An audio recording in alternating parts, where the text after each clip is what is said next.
Hello and welcome. You're with Election Unlocked, the show in this election season that has brought you all the news updates and breaking stories and features from across the battleground states. Let's tell you first the headlines tonight on Election Unlocked. No consensus yet on the BJP chief ministers in 3 Heartland states. Suspense continues. Contender Vasundhara Raje meets party chief Nadda amid speculation of a generational change in all 3 states. Revant Reddy takes oath as Chief Minister of Telangana. 11 others also take oath as Telangana ministers, and the Congress forms a government in India's newest state for the first time. Divide in the India bloc out in the open. Left questions Rahul Gandhi's credibility. Dares Rahul to contest from the Hindi belt and not from Wayanad in Kerala.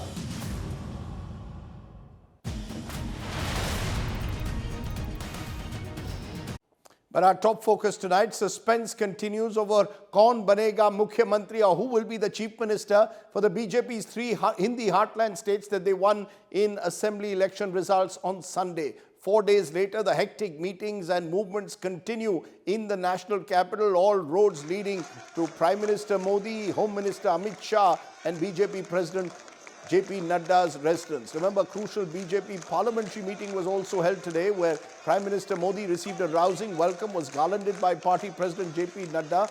The Prime Minister got a standing ovation from the other MPs of the party and was credited with the success. Remember, while all this is happening, Vasundhara Raje has been in Delhi for the last 24 hours and finally got an audience with JP Nadda, the BJP president, late in the evening.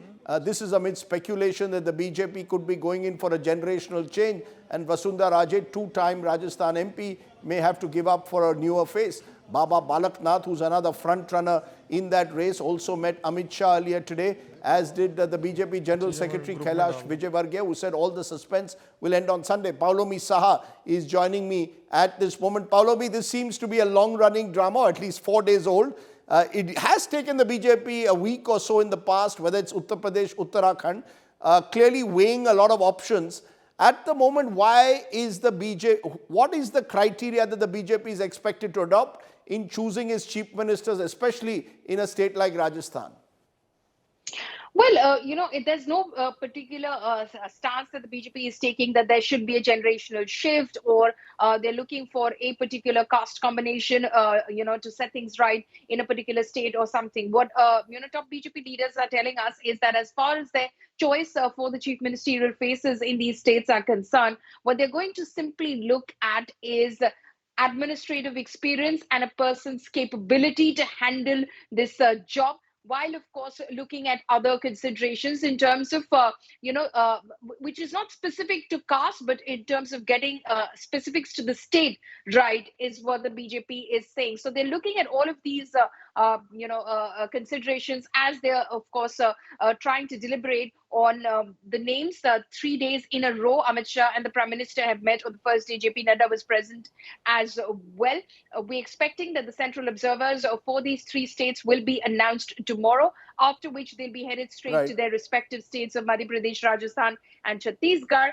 And like Kailash Vijayvargiya said, that's the estimate, that over the weekend you'll know the 3 names, Rajdeep. Okay, the BJP of course has an uncanny habit of keeping journalists losing their weekend holidays, so that could well happen on a Sunday. Paulomi, you won't have a weekend off. Paulomi Saha telling us it could take till Sunday before the names are chosen. Now, the one name who's the center of attention is Vasundhara Raje. Why? Well, she's been a 2-time chief minister of Rajasthan and a face of the BJP now for several years there. Remember, she is from the Scindia family, daughter of Vijay Raje, who was a stalwart leader of the Jan Sangh, and she comes from what I would describe as the Vajpayee era, because she was first made chief minister in 2003 when Mr. Vajpayee was the prime minister of the country. She's been in Rajasthan politics ever since then, been chief minister twice. She has the command of a lot of MLAs, but the question is, does the BJP now want to effect, as I have been saying, a generational change? Where will that leave Vasundhara Raje, and why is she so important in the BJP's Rajasthan power equations? Take a look.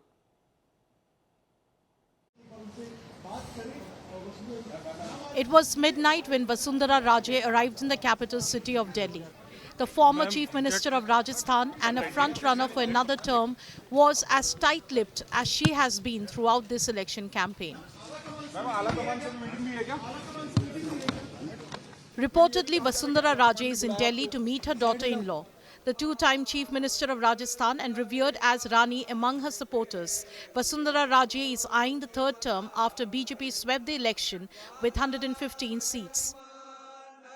She has kept her cards close to her chest. Her loyal MLAs allegedly are kept in a resort safely out of the way of poaching by any other factions.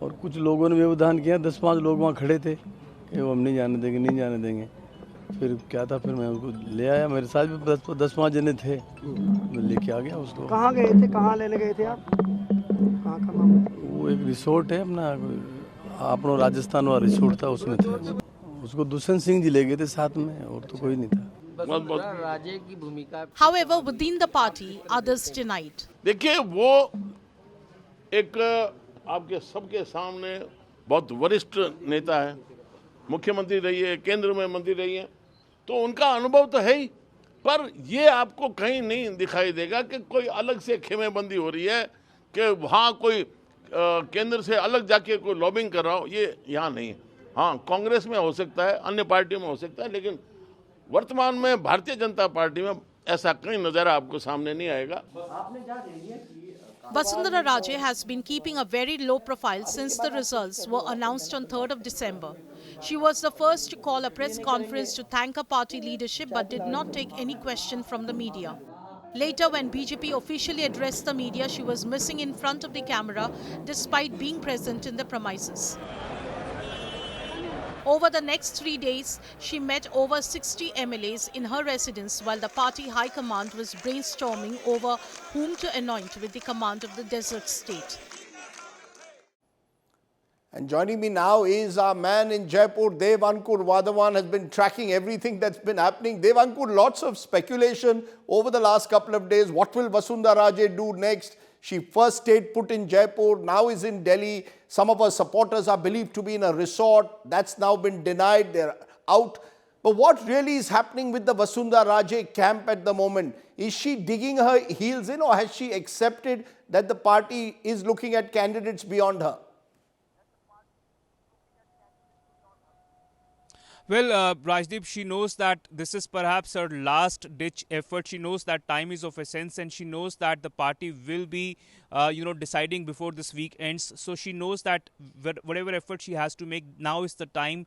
Now is when the effort has to be made, and that is why initially you saw Vasundhara Raje meeting close to 45 to 50 MLAs. Although the number that came out from inside, which was given out from the Vasundhara Raje camp, was that of 67. But when we asked for the names, that those names were not given to us. Secondly, what happened later on was that massive billboards were put outside 13 civil lines, which is the official residence of Vasundhara Raje, congratulating the Prime Minister for the Prachand Bhahumat, or absolute victory in the states of Rajasthan, Chhattisgarh and Madhya Pradesh. And when this news came out that some of the MLAs had been kept in a resort, informatively at the behest of Dushant Singh, the son of Vasundhara Raje. Then thereafter, Raje decided that now is time for her to leave for Delhi, and she went over there late last night. India Today broke that news, Rajdeep. And now it seems that she knows that this is the time when she can hold hold parleys and lobby as much as she can, because time, as I mentioned, is of essence. And she was supposed to meet the national president JP Nadda today. Now, whether that will muster any support with the party high command, time can tell. But as far as the question of generational change is concerned, my sense, Rajdeep, is that the Vasundhara Raje camp is claiming that, look at the numbers. We have the numbers. You can ask the MLAs, and if we have the majority of the MLAs. And secondly, they maintain that after 5 years of Gehlot reign and all the schemes, the doles, and as the BJP may call it as the freebies, the state is in a financial dire. And if anyone can pull the state out of that quagmire, is Vasundhara Raje. So you're saying, from what you're saying, Dev Ankur, Vasundhara Raje hasn't given up. What we are told, though, is that the High Command is looking at other choices as well. Lots of names doing the rounds, including Union Minister Ashwini Vaishnav, Arjun Meghwal, Gajendra Singh Shekhawat, plus local leaders like Diya Kumari, and other names are being mentioned. So clearly the BJP hasn't yet taken that call in Rajasthan. All eyes therefore on Narendra Modi ji and Amit Shah, who usually take these calls. Devankur, thanks very much for telling us the drama that's playing out in Rajasthan. Let's turn from Rajasthan to Telangana, where the drama is well and truly over. This time the Congress got its act together rather quickly. Revant Reddy today was sworn in as the Chief Minister of India's newest state of Telangana. It was a grand gala of celebrations with a massive crowd. The Congress having the prize now of Telangana. Revant Reddy took oath along with 11 ministers at the Lal Bahadur Shastri Stadium in Hyderabad, and his cabinet also consists of a deputy chief ministers. Portfolios expected to be announced later tonight. Yanamula Revant Reddy ane nenu Anamula Revant Reddy takes oath as the Chief Minister of Telangana. Thousands of Congress supporters witnessed the ceremony at the packed Lal Bahadur Shastri Stadium in Hyderabad on Thursday afternoon. Top leaders of the Congress, including Party President Mallikarjun Kharge, Sonia Gandhi, Rahul Gandhi, Priyanka Gandhi Vadra and Karnataka Chief Minister Siddaramaiah, as well as Deputy CM D.K. Shivkumar, were in attendance.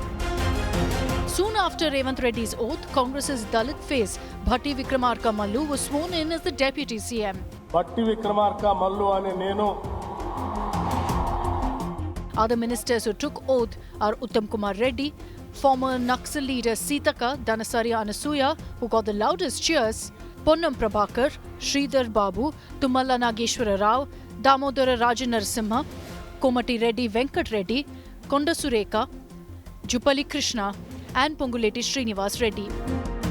Right through the oath ceremony, the LED on the stage read Telangana People's Party, a reflection of Revant Reddy's promise of a people-friendly governance. It was a big moment for Revant Reddy's family. His wife Geeta was seen taking the blessings of Sonia Gandhi and interacting with Rahul and Priyanka.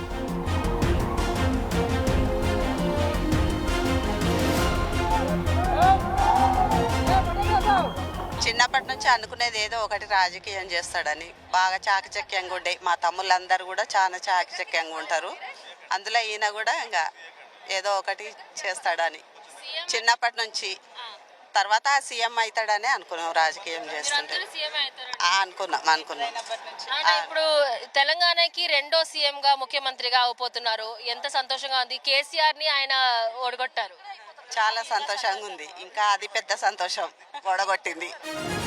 Prime Minister Narendra Modi also extended his wishes to Revant Reddy and his cabinet. Revant Reddy will be the first Chief Minister of Telangana after it was carved out in 2014 by the UPA government. He was an easy choice for the Congress as majority of the newly elected MLAs also favoured him. Bureau Report, India Today.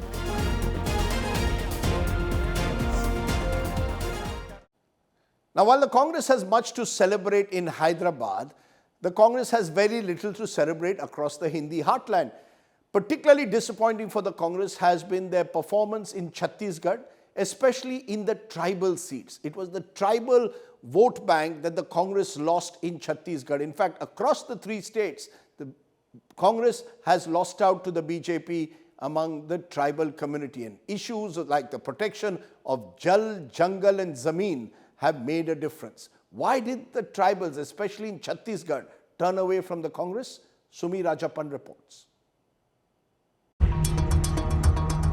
Chhattisgarh is a tribal dominant state with 30% vote. It has been a traditional vote bank of Congress for more than a decade now. In 2018, Congress swept tribal dominant areas of the northern Ambikapur and southern Bastar, bagging 25 of the 26 seats on offer. 5 years before, even in 2013, the Congress lost the state elections. It led in Bastar and shared equal honours with the BJP in Ambikapur. But the story changed drastically this time. BJP turned the tables, winning 22 of these seats, while Congress could hold on to just 4. BJP had won only 3 out of 29 tribal seats in 2018. This time around, BJP's performance is quite remarkable as the party has made deep inroads by securing 17 out of 29 tribal seats. देखिए 2018 में आदिवासियों ने बहुत उम्मीद से कांग्रेस को vote दी थी और छत्तीसगढ़ में 3 मुद्दे बहुत महत्वपूर्ण रहे हैं। एक जो खनिज संसाधनों की लूट का सवाल, आदिवासियों के संवैधानिक अधिकारों के संरक्षण का सवाल और तीसरा जो बस्तर के अंदर पूरा दमन, फर्जी, गिरफ्तारी, मुठभेड़ के ये घटनाएं रही हैं। इन तीनों मुद्दों पर सरकार ठोस कार्य नहीं कर पाई। पिछला चुनाव देखेंगे तो सर्वादिवासी समाज की बड़ी भूमिका थी कांग्रेस को जिताने में। आपने पिछले 5 सालों में उनके साथ कोई बातचीत नहीं की, कोई संवाद नहीं किया। देश जलाकर आया है। In July this year, Mohan Markham, the strongest tribal face of the party, was removed as the state PCC president just months before the poll campaign picked up pace. Within days, he was inducted in the cabinet, which experts believe was more of a consolation prize than a real recognition. It further alienated the tribal community. हम जब 2018 में हम 30 सीटों में Congress party जीती थी, 3 सामान्य 29 में से हम 27 जीते थे और 3 सामान्य सीटों से भी हम जीते थे। तो ऐसे नहीं है कि जनाधार घटेगी।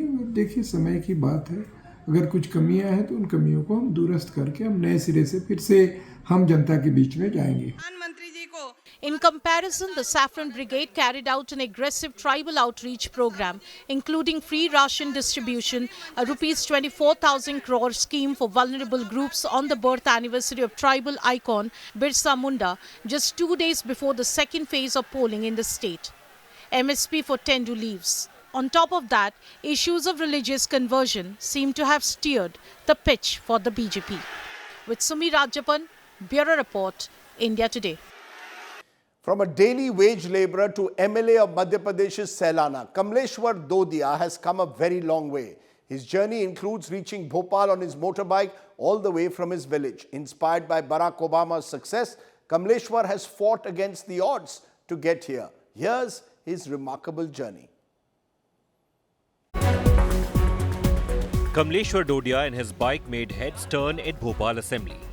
The poorest MLA of Madhya Pradesh, representing Sailana constituency, reached Bhopal riding his motorbike all the way from his village in Radhakua. It was a more than 350 kilometers ride. मेरी जो राजनीति वो परंपरागत राजनीति जो है, लोगों को बेवकूफ़ बनाना, दारू पैसा मुर्गा बांट करके वोट लेना, डराना धमकाना, मारपीट करके लोगों के वोट लेना, इससे पूरी उलट थी। मैं लोगों के पास में गया, मैंने लोगों को हिम्मत दी और लोगों को मैंने जो मैं लोगों के लिए करना चाहता हूं, मैंने कहा कि आप मुझे जिताओगे तो मैं आपकी समस्याओं को दूर करूंगा। मैंने लोगों को एहसास दिला दिया कि तुम्हारी ये समस्या, तुम्हारी ये हालात है, तो फिर लोगों ने मुझे समर्थन दिया और मुझे विधायक बना दिया लोगों ने। He is the only MLA who neither belongs to BJP nor to Congress. Kamleshwar Dodia's successful campaign at Sailana was on Bharatiya Adivasi Party's ticket. Born in a family of daily wage labourers, Kamleshwar is no stranger to hard work. देखिए मेरी हालत बहुत ख़राब है। मैं मजदूर रहा हूँ, मेरे घर में भी आज भी मजदूरी करते हैं। विधायक बना, अब मजदूरी उनकी बंद हो जाएगी।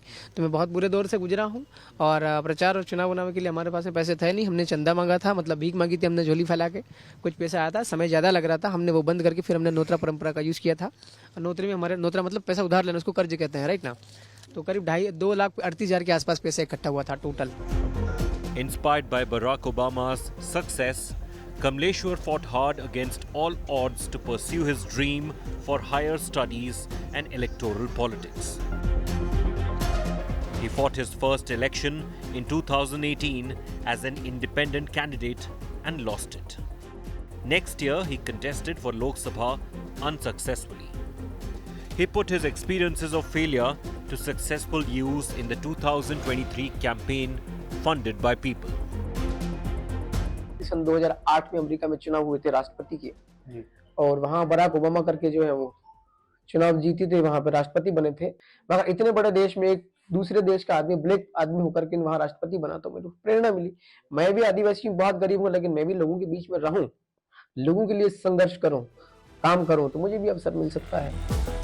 33-year-old Kamleshwar Dodia hopes to be the change maker and is keen to become a minister soon. But he would not give up riding his bike. I will continue for a long time if there is no problem of security. सुरक्षा से संबंधित कोई खतरा अगर नहीं है तो I will continue for now. Bureau Report, India Today. Well, we hope to see many more Kamleshwar Dodias rise to the top in Indian politics. That's all we have time for in this edition of Elections Unlocked.